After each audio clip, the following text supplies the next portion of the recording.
উপজেলা প্রশাসনের পক্ষ থেকে আপনাদের প্রতি কৃতজ্ঞতা এবং ধন্যবাদ জানাই। আপনারা শত ব্যস্ততার মধ্যেও এখানে এসে উপস্থিত হয়েছেন।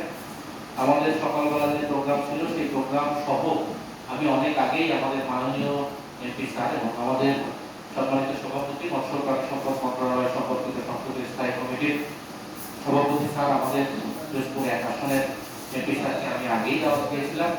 তারপরও কার্ডটা ছাপাতে একটু দেরি হয়েছে দেশের পরিস্থিতির কারণে। তো আজকে কার্ডটা দিলাম, কার্ডটা দেওয়ার পরে তিনি বলছেন ঠিক আছে প্রোগ্রাম করেন ভালোভাবে, আমি হয়তো আর থাকতে পারবো না, সম্মানিত উপজেলা চেয়ারম্যান ছোট ভাই থাকবে, প্রোগ্রাম উঠবে কালকে প্রোগ্রাম আমরা সফল করার জন্য আমি সার্বিকভাবে আমাদের যে গরিব মৎস্যজীবী আছে, সত্যি কথা বলতে সকল মৎস্যজীবীরাই তো মোটামুটি গরিব, তাদের নিয়ে একটা ভালো প্রোগ্রাম করার আমি আশা করতেছি। আমি ওদের জন্য যতদূর সম্ভব, আমার এখানে প্রায় 400 লোকের অ্যারেঞ্জ থাকবে মৎস্যজীবী, তাদের জন্য টুকটাক আমি খুব কম দামি হলেও ওদের একদিনের একটা গেঞ্জির ব্যবস্থা করার চেষ্টা করেছি। এবং যেহেতু ওরা আসবে, ওদের খাবার নাস্তা দিলে হয় না, গরিব মানুষ সবাই খেতে কম মানুষ, আমি প্রাথমিকভাবে তাদের জন্য আমার কষ্ট হলেও আমি খিচুড়ির ব্যবস্থা করেছি। তাদের জন্য আমি চেষ্টা করতেছি সার্বিকভাবে কিভাবে অনুষ্ঠানটা সুন্দর করা যায়, সাফল্যমণ্ডিত করা যায়। আমাদের মৎস্য সেক্টরের কথা যদি বলি, নাজিরপুরের সেক্টরের অবস্থা মোটামুটি ভালোই বলা যায়। তারপরও এখানে চাষটা কম, কালচারটা কম। একটা এরিয়ার কালচারটা বেশি, সেটা হচ্ছে মাটি ভাঙ্গা। আর একটি এরিয়ার মোটামুটি কালচারটা ভালো চলে, সেটা হচ্ছে মালিকানি।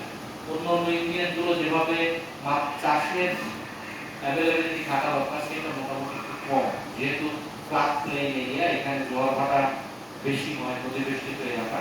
এখানে এই এলাকাগুলো ইসলাম কাটি বা কলারদুয়ারি এলাকায় কিন্তু ঘের তৈরি করা যাচ্ছে না, কারণ ঘের হলেই হয় কি ফিশ পাস হয়ে যায়, মানে ছিদ্র হয়ে যায়, চালা হয়ে যায় বেশি, কারণ জোয়ারের সময় পানি হয়, ভাড়ার সময় আবার পানি নেমে যায়, ফলে ঘেরের মধ্যে যদি পানিটা বদ্ধ থাকে তাহলে ফুটা হয়ে যায়, যার কারণে এই এলাকায় ঘেরটাকে ওইভাবে এস্টাবলিশ করা যাচ্ছে না। তারপর আমি প্রতিনিয়ত চেষ্টা করতেছি মাছ চাষের আওতায় এনে নাজিরপুরকে যেভাবে স্বাবলম্বী করা যায় এইটা। আর আজকের এই প্রথম দিনে আপনারা যে সুধীজন আমাদের যে সাংবাদিক বৃন্দ আছেন, তাদের নিয়ে বসতে পেরে আমি নিজে আনন্দ বোধ করছি, গর্ববোধ করছি, বা আপনাদের প্রতি শুভেচ্ছা ও কৃতজ্ঞতা।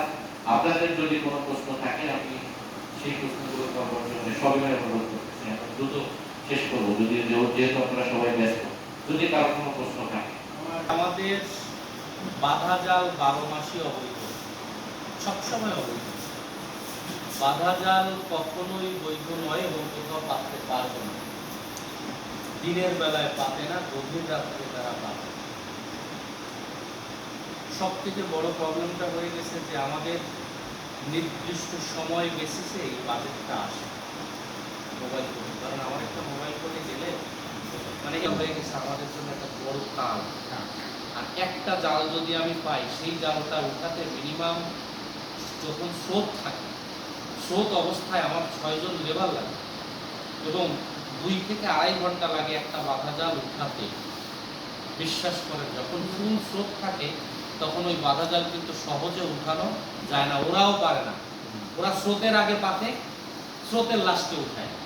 মিনিমাম 1.5-2 ঘন্টা লাগবেই একটা বাধা জাল উঠাতে। এই যে 1.5-2 ঘন্টার মধ্যে সারা দেশে ফোন হয়ে যাবে, যে কুলে থাকবে খালের উপরে সে ফোন দিবে, আর যার জাল ধরা পড়তেছে সে করে কি, আমরা ওই কাছাকাছি যাই ট্রলার তো যাইতে যাইতে হয় কি লাভ দেয়।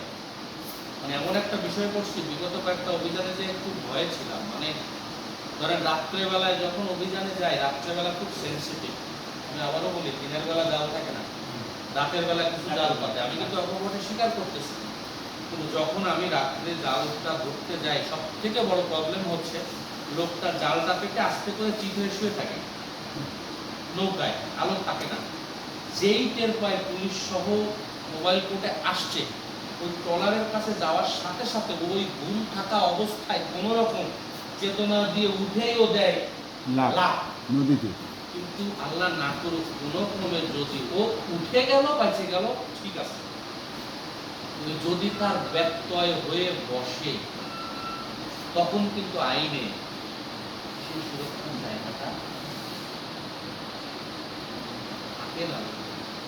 যার কারণে ওদের আমরা, আমি এই অফ দি রেকর্ড কিন্তু ওদের আমরা ইয়া করি যে হয় তুমি স্বেচ্ছায় তোমাকে ধরি অথবা